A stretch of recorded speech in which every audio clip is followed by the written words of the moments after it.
Hi, I'm Shamaya. It's like papaya, except it's not, and this is Plot Twist Please. This is a podcast that covers anti-oppressive mental health and media and the intersection of those things. Today I'm talking about quiet quitting, neurodivergence, and why your favorite influencers might be lying to you.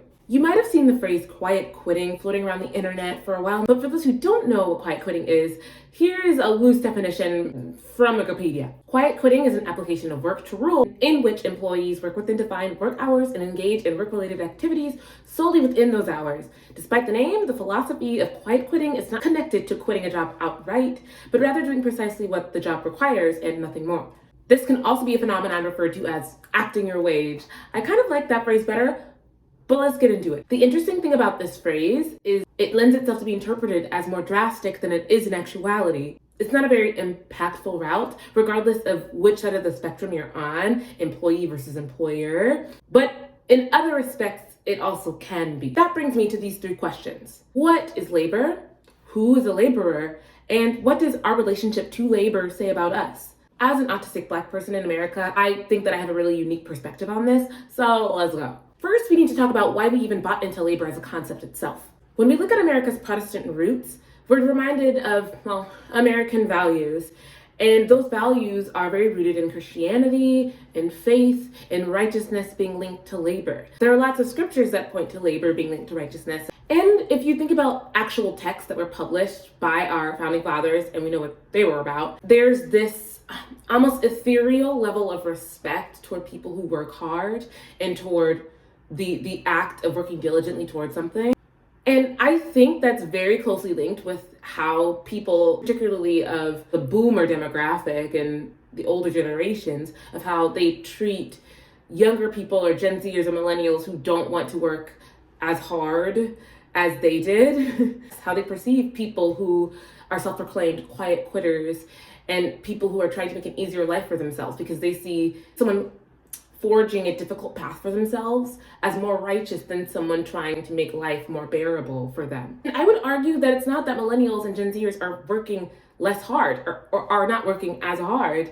I would argue that we're working hard in a different way. There are different battles that we're fighting now that the generations before us did not have to fight. So labor and the righteousness associated with it is essentially who we are. So the kind of labor that you participate in America, which I think is interesting, is almost always directly linked to your status, to where you lie within the social hierarchy, to the resources you have access to, and maybe for a lot of people, the most important, how you are perceived by other people. When you're watching reality TV, what is the first thing you see after the person's name who's speaking directly at the camera?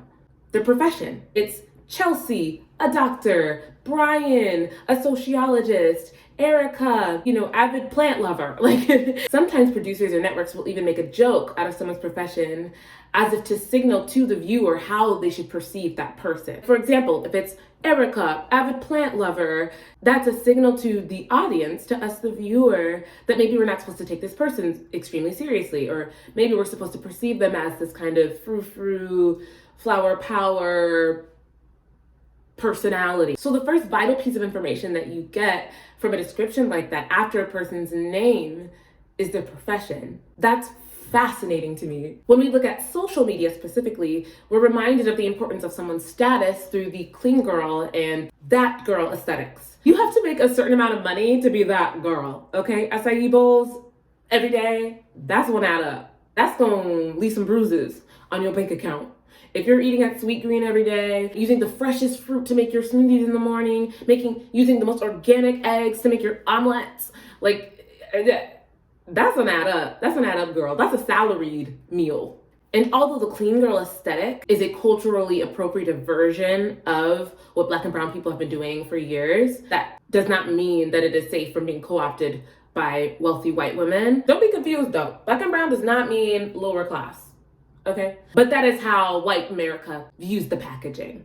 So we bought into labor as a concept because for many of us, it's beneficial. Other than labor providing us basic needs like food and shelter, it is beneficial, like I've iterated before, to have access to certain communities and resources through those communities. In your social interactions, in your actual daily life with the people, you can actually feel and touch Even when it boils down to healthcare, when it comes down to how you are treated at the doctor's office, I would even go as far as to say that you are treated better in the doctor's office at a front desk when you are in a wealthier community or when you're associated with wealth versus when you are not. And as someone who has spent a majority of my life in hospitals, yeah, that's real. It is different. Money allows you to be treated differently in public spaces. It really does. Being perceived as part of a certain demographic, being perceived as being part of a higher class, there are benefits. Even if we aren't wealthy enough to be clean girls, we can definitely try to be, and we can definitely mimic that in our daily lives.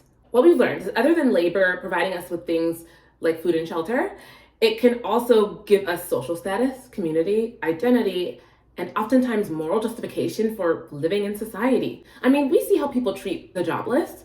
Many of us don't want that. That's the alternative. So if labor provides us with so many benefits, why are people opting out? I think a huge catapult to this has been the COVID-19 pandemic. People are realizing that merit, that working hard, that getting good grades, that going to the right schools is not going to build them the life that they want. I think it's interesting that people have kind of reframed to themselves what a life that they want looks like. The comfortable living that we sought after, the aesthetics, they aren't doing it for us anymore. I think rising expectations for a different quality of life is where it has started. A lot of people have experienced job displacement throughout the pandemic, and people are realizing that working hard to get to where they were and doing all the right things didn't get them the end result that they sought after in the beginning. And so work in that vein seems for a lot of people pointless, especially when there are alternatives. Now I'll get to those alternatives later, but in order for an alternative to be appealing to someone, they have to first devalue what they already have. And what we have clearly isn't working. From essential workers having to overextend themselves to the point of being ill, to people being displaced out of their homes, having to relocate because rent has become exceedingly high, because there's no rent control in certain areas, and landlords can just price people out of their homes. People realizing that where you are born in society is more indicative of where you will end up than how hard you work. All of these in our actual tangible lives are contributors to us seeking an alternative way of life. Yes, I have my notes and I'm looking down, but bear with me, y'all. I like to be informed. An anonymous quote from the Greek Underground reads, "History shows that freedom is born in pain. You won't seek freedom, i.e. an alternative, if pain doesn't exist." In Toward a Theory of Revolution, an article published by Jane C. Davies, we're reminded how revolutions start, and in this case, revolutions in the workplace.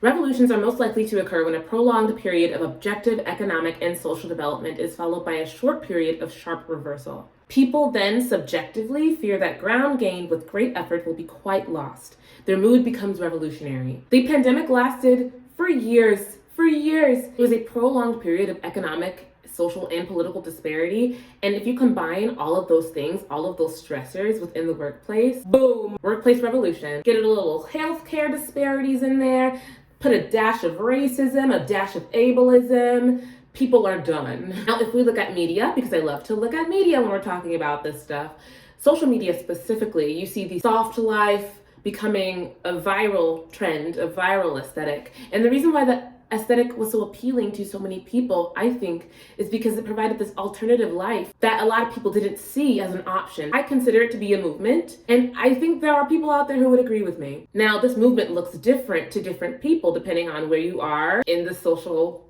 hierarchy, depending on whether you're Black, brown, white, immigrant, non-immigrant. There are a lot of factors that come into play here.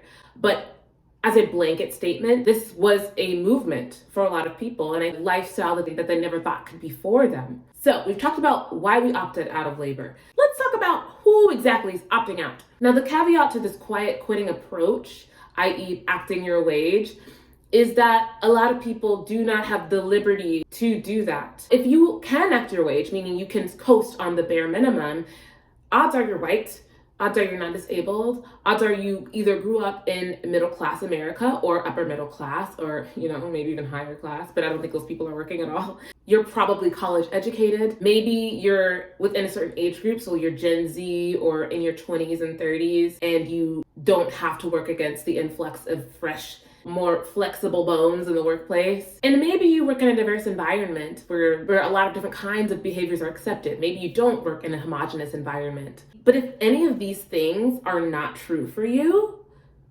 you're stuck. You don't get to quiet quit. And as a Black woman in the workplace, I understand the consequences of coasting. And the consequences are you don't eat. The consequences are you are perceived as moody or as antagonistic or snooty or unkind or unprofessional. You don't get to coast. Now that point has probably been beat over the head by a lot of different influencers, by a lot of people on the internet, but I just felt like I needed to say it. I'm gonna speak from my perspective because I am autistic. And when I'm in social environments, when I'm in work environments that are essentially social environments, if we really look at it, how far up you move in your company has more to do, I think, with how well you are able to work a room, how good you are at forming and maintaining connections with important people, how good you are at navigating social spaces. A lot of corporate America, I would say too, thrives on social interactions, how you are able to maneuver through them. And if you're autistic, that's not going to typically come easily to you. Being social takes a lot of energy. Being social takes work. It's labor. And that, in addition to living your daily life, to trying to survive as a disabled person, the battery slowly empties throughout the day. Maybe you don't have time to put in those extra hours. Maybe you don't have the energy because you have to clean your home, or maybe you have to do laundry, or maybe you have to feed yourself and you have to cook dinner, or you have to meal prep, and doing those extra hours is not feasible. Or maybe you can only focus for a certain amount of time because of all the sensory elements going on, or maybe you put in a lot of work already into creating a sensory environment for yourself in your home that is conducive to a life that you want, and that any extra energy takes away from that. Not to mention being Black in America, where a lot of the things that we do, and I tend to forget this, is going to be perceived by white people a lot of the time, because white people tend to be in those positions of power. If you do become elevated, if you do rise up to a level within corporate America, or within any industry really, if you do need to rise to the top, white people are going to be there, and other white people are going to be determining whether or not you get there. How we are being perceived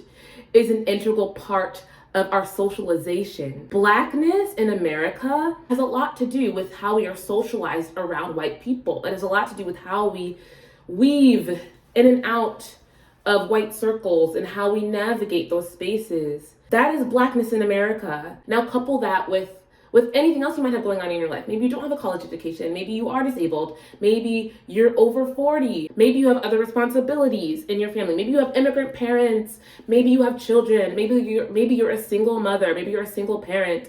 It's just there are so many ways in which quiet quitting can actually be tumultuous to someone's career, to someone's livelihood. A lot of people are not afforded that privilege.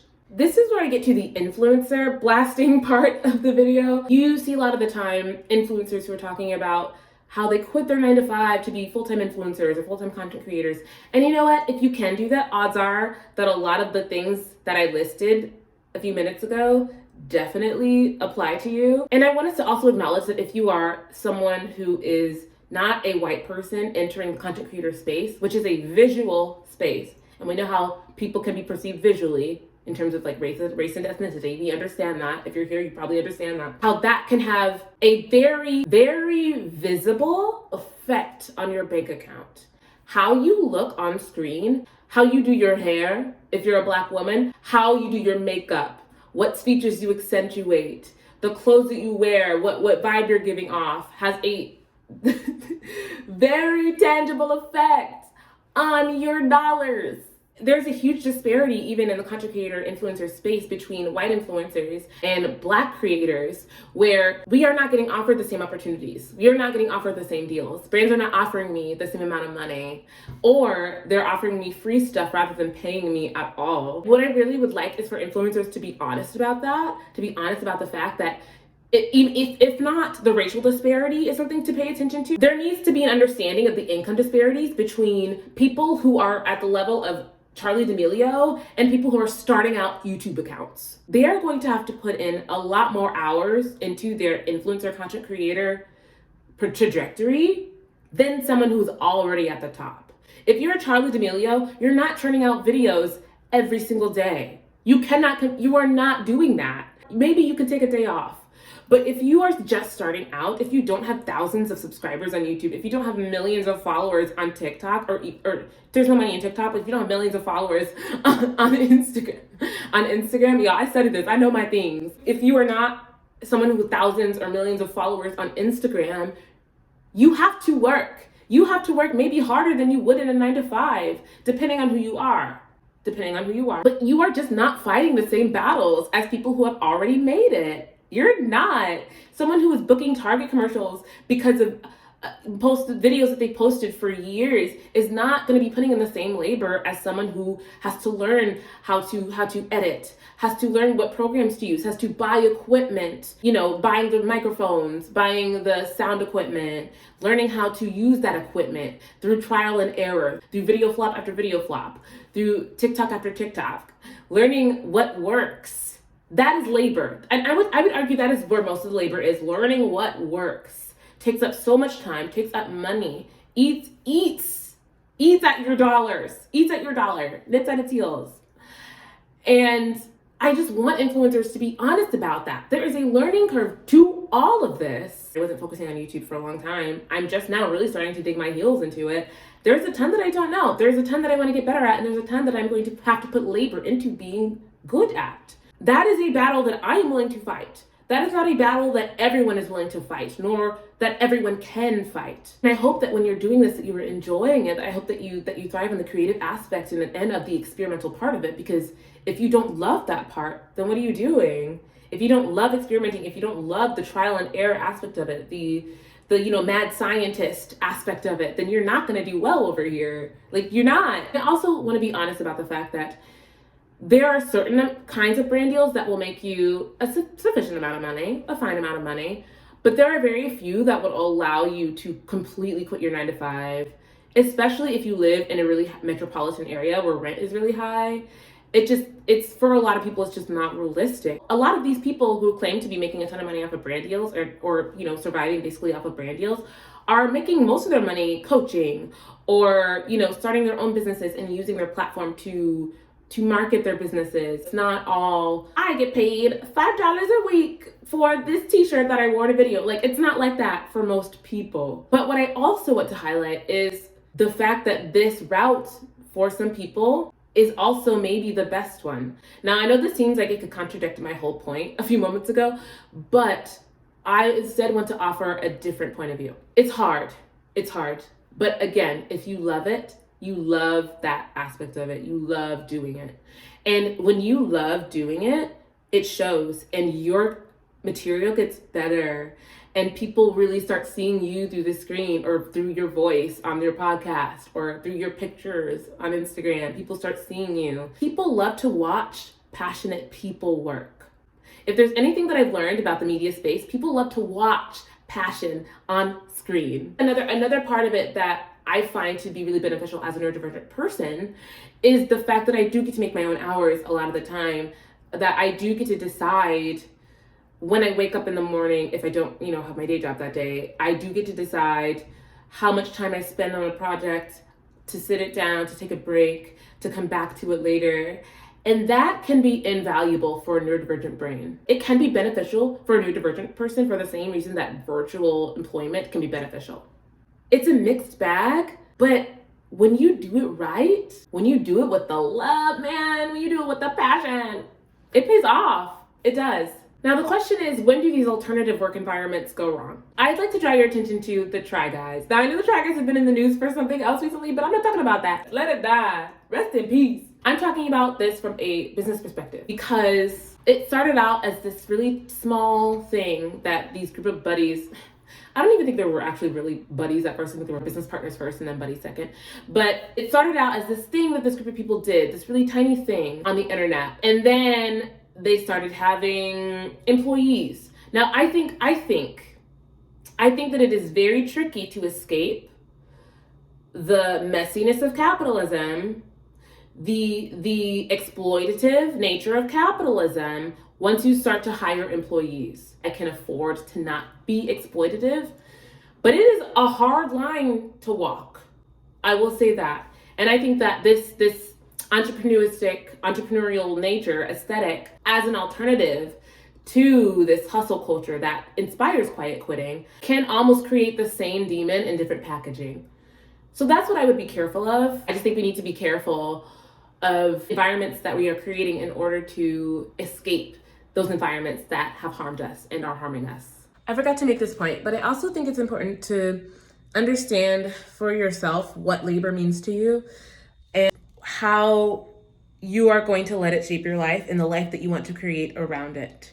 Because for some people, their job is their life. That's fine. But for some people, they don't want their job to be their life. And I think it's important that you, going into the labor force, regardless of what age you are, what stage you're at in your career, that you define for yourself what you want labor to mean to you. So yeah, that was the end. That's all I have in my notes for this episode. I hope you gathered something from it. I hope you wrote down some notes because there was a lot of information there. All the links to the articles that I talked about in this episode will be in the description. So look it up. Click it up. And like and share this episode either on any podcast forum or on YouTube if you like it. And like it, please. Press that like button and follow. I'll see you in the next episode. Stay weird. Bye-bye. Mwah.